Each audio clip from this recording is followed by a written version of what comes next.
الرحمن علم القرآن خلق الإنسان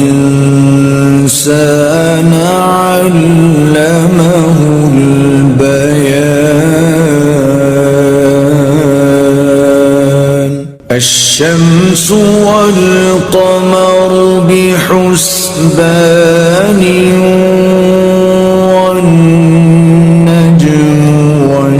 والشجر يسجدان والسماء